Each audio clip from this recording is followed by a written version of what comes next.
से कोरी ले, तोहर पे मोरी ले। आज भर ठहरे जाई तू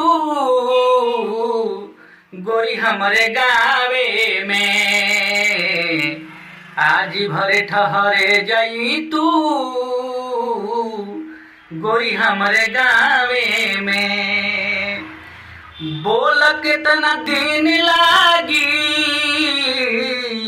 अरे हमके आजमावे में। जिंदगी गुजरे जाई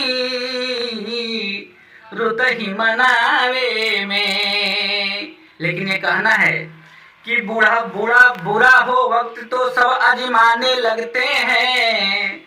बड़ों को छोटे भी आंखें दिखाने लगते हैं। नए अमीरों के घर भूल कर मत जाना, हर एक चीज की कीमत बताने लगते हैं।